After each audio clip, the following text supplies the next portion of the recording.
Today, weather-wise, it was good to be inside the terminals. It was a soupy day once again. We saw a little bit of drizzle. It was almost a mist falling for a good amount of this morning, but nothing out there right now except a cloud cover. I'll show you radar, and you can see some of those sprinkles from earlier today. There's a few remaining that we're picking up near Nixon and Seguin right now, but really nothing measurable. In fact, what fell this morning, maybe 2/100ths of an inch at the most.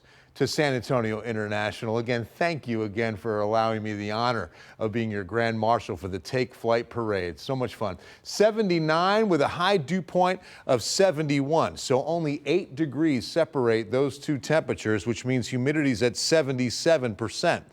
Of course, when those numbers match, if our 79 degrees cooled to 71, we'd have 100% humidity. That defines saturation. The air mass would be saturated.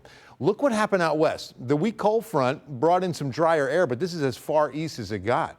You can see dew points go down by like 40 to 50 degrees out west, but humidity's returning out there tomorrow too. We're going to stay right around 70. In fact, dew points aren't going anywhere. That means more fog and soupy conditions early tomorrow. So allow some extra time on your Wednesday morning commute.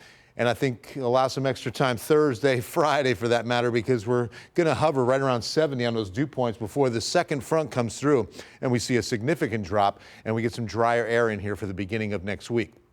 Problem is, with all that humidity and a cold front on the way, we're going to see more rain, some light showers early tomorrow. Then I think most of Wednesday is dry, cloudy and humid, of course. By Wednesday night heading into Thursday, this is where things get interesting. One model says we see a few showers out there, but I want to show you a second opinion here. Two models that we trust, and you can see that this model's got a different story. This is 8:30 tomorrow night, and between Del Rio and Pearsall, we've got some pretty good thunderstorms that develop that nothing lifts up into San Antonio, and then another impulse by Thursday night, 9:30. So remember, Thursday's Fiesta, the kickoff to the city's biggest party. And we've got a line of showers and thunderstorms developing north of Fredericksburg. Again, late, 9:30, but watch what happens. It fizzles out, like all too often occurs in San Antonio, right? We see these storm lines over the hill country on their descent and approach to San Antonio. They break up. Different stories we head into the weekend. Let me show you the global model here and what happens when a cold front's added to the mix. We get some light rain early Friday, then most of Friday is dry until we get to Friday night. This is 9:30, 10 p.m., and we're expecting some pretty good rain coverage. And then here comes the front on Saturday with the best chance of rain Saturday night.